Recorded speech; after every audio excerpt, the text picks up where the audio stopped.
পৃথিবীর যে কোনো ছেলে তার মা বাবার জন্য তার ওয়াইফকে যদি ছাড়া প্রয়োজন মনে করে, এটা আমি না, এটা আপনার ক্ষেত্রে ছেড়ে দিতে পারবেন।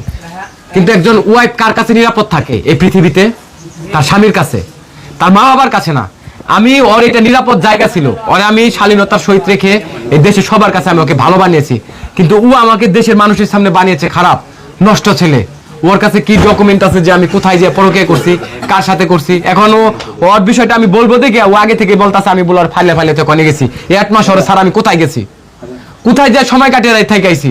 এই বাড়িতে সপ্তাহে 7 দিনে সপ্তাহ হয়, ও 6 দিনেই ঝগড়া লাগাই এই বাড়িতে। কথা আমি রেখেছি বলতে শুনেন, আমার কথা আমি রেখেছি বলতে শুনেন।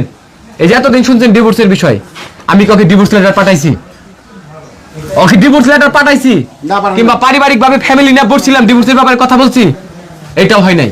তাহলে ডিভোর্সটা কিভাবে হলো? শেষ মুহূর্ত পর্যন্ত ওর ফ্যামিলি লাইনে এখানে ডিভোর্স দেওয়ার পরে টাকা নিয়ে তারপরে যাওয়া হয়েছে। আসলে ভাবি কি পারলো না যে উনার বাবা মায়ের ছাইরা উনার স্বামীর কাছেই থাকতে? এটা পারলো না কে? স্বামী তো কেন 7 মাসের ভিতরে 4 মাস বাপের বাড়ি থাকে? কিসের জন্য?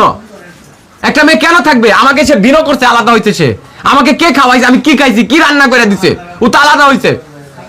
অনেক ভাইরাল ছিল তো, সবাই দেখছেও যে ভাই বাবা মা ছাড়তে পারবে না, বউরে ছাড়তে পারবে। আর ভাবি বলছিল যে আমার বাবা মা ছাড়তে পারবো, জামাইকে ছাড়তে পারবো না। তো ভাবি কেন আজকে হলো জামাইকে ছেড়ে বাবা মার ঘরে গেল? আজকে পারতো না যে ভাইয়ের কাছে থাকতে? একটা বার নত হইতো, বলতো যে আমার ভুল হয়েছে, আমার রাখো। একটা বার এই কথা না বলে সোজা সোজা এসে ডিভোর্স আর কি বলে মেয়েরা দিয়ে বাইকে দিয়ে টাকাটা হাতে করে নিয়ে চলে গেল। এটা কেমনে পারলো? এটা দেখে আমি ওইখানে দাঁড়িয়ে আসলাম, আমার নিজের চোখ দিয়ে তো পানি বেড়েছে যে আসলে একটা মুহূর্তে এই সম্পর্ক কিভাবে ভেঙে যায়। আরেকটা ইউনিভার্সাল ট্রুথ, সত্য কথা বলি, আমার এই আশেপাশে সব লোক উপস্থিত ছিল। এইখানে ঘটে যাওয়ার ঘটনার পরিপ্রেক্ষিতে ওনারা একটা কথাই বলছে যে যদি 1 কোটি টাকা লাগে এই মেয়ে যদি চলে যায়, তাও আলম তোমার জন্য মঙ্গল হয়েছে। এই কথাটা এলাকার লোকজন কখন বলে? প্রত্যেকটা লোক চায় যে সংসার যেন বিচ্ছিন্ন না হয়, সংসার করুক, সুখে থাকুক, ভালো থাকুক। কিন্তু ওই স্টেজটা আমাদের আসে নাই যে মীমাংসায় বসবো, মিউচুয়ালে যাবো। আমি কিন্তু লাইভে একবার একটা কথা বলছিলাম, মনে রাখেন, যে আমি দোষী, আমি অপরাধী। উনি বলছে ওনার ফ্যামিলির লোকজন নিয়ে, আমার ফ্যামিলির লোকজন নিয়ে আমরা একবার বসি, বাড়িতে আসেন। আমি এটা লাইভে বলছিলাম যে সাহস থাকলে আসুক। সেই সময়টা কেন ওনারা তৈরি করে নাই? সেটা কেন তৈরি করলো না? কেন সে ওরে উল্টা পরামর্শ দেয়? ওর ফ্যামিলির থেকে উল্টা কথা বলে। আপনাদের মেয়ে আমার বাসায় আসার পরে কোনোদিন আপনারা দেখাইতে পারবেন একটা অশালীন, অশ্রাব্য কিংবা অকুরুচিপূর্ণ আমি একটা কন্টেন্ট বাংলাদেশ উপহার দিয়েছি? তাহলে কিভাবে আমি আমার ওয়াইফ দিয়ে ব্যবসা করলাম? আপনারা এই কথা বলেন। বাচ্চাটা নষ্ট হওয়ার পরে ওর সারাটা রাত তো ব্যথায় থাকতে পারে না, ওর হাত পা শরীরে আমি মেসেজ করে দিয়েছি, ওর মার ওই বাড়ি ভাড়াটে সাক্ষী। পুরুষ মানুষ কি কান্না করতে পারে? আর আমাকে বলছে আমি নাকি পেটে লাগতে দিছি।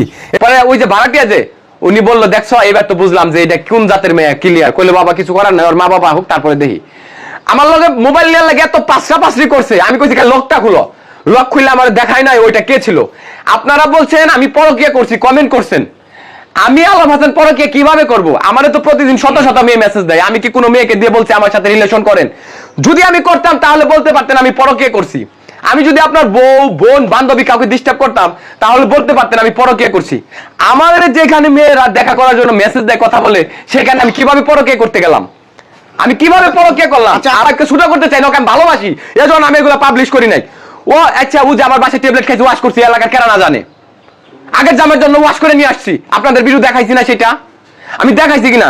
সো ওই প্রবাসী বলার পর আর 2 জন বলছে আমার সাথে বিয়ে ঠিক হয়েছিল, আপনার বিয়ে করার আগের দিন আমার ব্লক করে যে আপনার বিয়ে করে। শুধু এখানেই নয়, ওই এলাকার আমার কয়েকটা ছেলে, যুবক ছেলে আমাকে এমন এমন তথ্য ইনফরমেশন দিয়েছে যেগুলোর রেকর্ড আমার কাছে আছে, আমি চাইলে শোনাইতে পারবো। আমি শুধু আজকে দাঁড়াইছি যে ক্লিয়ার হওয়ার জন্য। আপনার অনেক মেয়েরা হুই না চোখের পানি থেকে পাগল হয়ে গেছে, আমার গালিগালাজ করে, প্রমাণ দেখায় না কে? ওরা জিজ্ঞেস করেন তো ও আগে জামার লাগে আমার বাড়িতে 2 পাতা ট্যাবলেট খাইছে কিনা, বিয়ের 15 দিন ধরছি কিনা। আমার মা, আমরা জিজ্ঞেস করছি তাকে যে প্রবাসীর থেকে 20,000 টাকা নিয়েছে, এটা জিজ্ঞেস করেছি। তখন সে বলছে যে আপনার সঙ্গে এটা 2 মাস আগের ঘটনা। এটা কিসের 2 মাস আগের হবে? উনি এটা বিয়ের আগে ওই কাজ করছে। 2 মাস আগে হবে কেন? এই রানিং বিয়ে থাকা অবস্থায় আপনাদের একটা প্রশ্ন করি, আমার বাড়িতে থাকা, খাওয়া, চলাফেরা কোনো কিছু অভাব নেই। আর কোন জায়গায় আমি না নিয়ে গেছি আমার সাথে? ওর এই বাড়িতে মন বহে না। একদিন থাকলে 3 দিন বাপের বাড়ি থাকে, 3 দিন থাকে। ও 7 দিনের দিন ভিন্ন হয়েছে, আলাদা হয়েছে।